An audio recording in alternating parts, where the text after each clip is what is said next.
So sure, we are using the projections from the membrane tools. Basically, that's what is required for us to make the right selection of our products as well. Basically, the pressure and the flow is what is interesting for us to choose. I just want to go towards the iSave first. So basically, when we key in our data from the projection tools from the membrane suppliers, you will have to have the flows, of course. You will have to key in the recovery rates, the pressure that the membranes are stating that they are requiring, and the pressure drop and discharge pressure. Then you can choose in our selection tool to include the system feed pumps and also the suggest a Danfoss APP pump. When you do this, then all the numbers here, they will change. The salinity level down here will also have to be keyed in from the projection tool on the membranes. When you do this, you can then see the pressures in the different stages in front of the membranes, in the brine discharge, and you can see the data for the iSave that was selected in the box here for the iSave. So we'll need one iSave to operate at this 700 cubic meter per day SWRO plant. It will have to operate at 34.9 cubic meters per hour, and the salinity increase on the membranes will be 2.8%. There's some lubrication flow, the internal leakage. We'll have some, the efficiency will be 92.3%, and you'll see how much the iSave is the power that it is saving. So it's not the power used, because the power used is down here on the bottom side, so it uses 2.8 kilowatt to exchange this 34.9 cubic meters per hour. The benefit of the iSave is, of course, because it's based on the isobaric pressure exchanger, then it is providing flow back in on the membrane. So your sizing of the APP pump can be smaller, and the high pressure pump can be smaller, because you get the contribution on flow from both the ERD and the high pressure pump.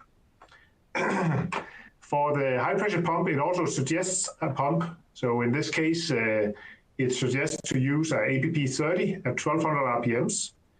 You can specify the pump efficiencies in the box up here. It will show the efficiencies that we have estimate for the high pressure pump. But you can also put your own efficiencies in for the feed pumps and for the feed pump in this case.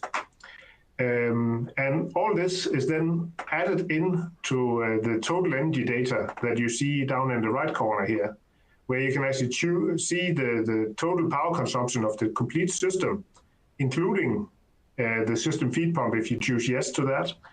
You can also see the specific power consumption. You can see the costs. You can put the cost in of the energy down here. And then you can see the cost of the per cubic meter produced water, what you have saved over a year, and what you have been, what the power you have cost have been, what that had been. When that is set, then I still suggest that you have a look. When you've chosen this, then sometimes it can be a benefit, because here we just get one suggestion of a selection of our APP pump. And basically, there is a tool for our APP pumps as well, a standalone tool. Here you do the same exercise. You put in the flow from the pump, and you put in the pressure from the pump, and then basically the tool will show you a range of pumps that you can choose on and configurations for the high pressure pump, where you can see the total pump efficiency. You can see there's some that is 90.7 here, and there's some that is 91.6. And all this depends on where you, what kind of pump you've chosen and where it is operating. In this case, it shows both the APP 30 in a 1200 RPM version, but also in a 1500 RPM version.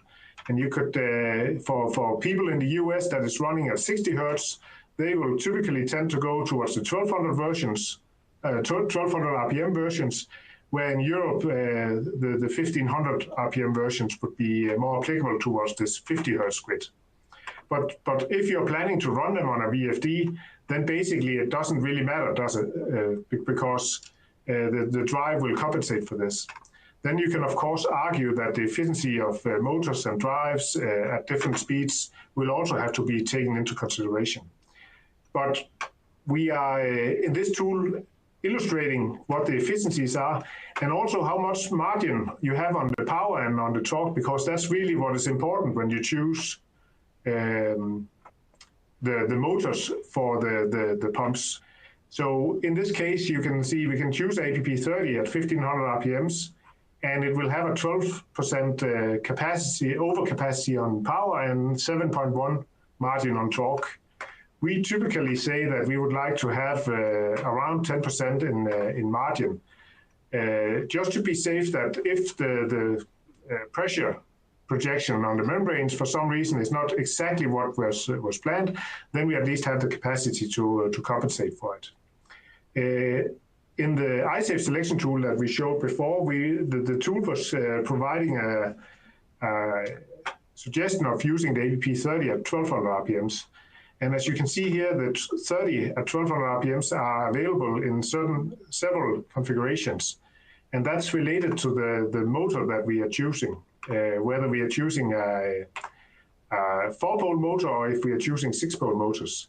And the power margin and the torque margins are then projected based on this as well. So basically you can just choose here, and when you've chosen the motor, you will get a print of your selection that you can use for quotations. So this is how the tool is, and you can also see in certain cases, you can see, oh, I could actually go one frame size down if I chose a slightly lower pressure. And in that way, you know, or playing with recovery rates so that it fits the flows of the pumps.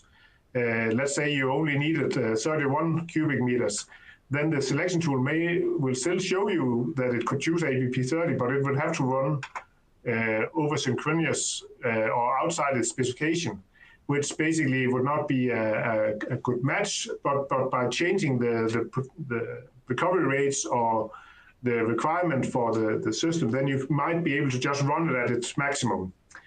The Danfoss pumps really, they are made to operate at maximum speed 24/7. There's not, ideally, we want them to run at its max speed and not, you know, you could oversize with 40% or so, but it's really not in the interest of efficiency as such.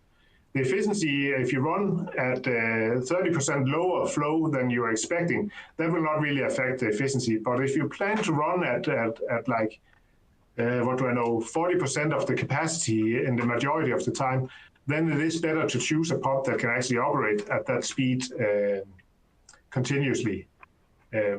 So that would be my recommendation from my side, that choose a pump where you're going to be operating at the majority of the time, and ideally at nominal speeds, because that's where you get the best out of your volumetric efficiency.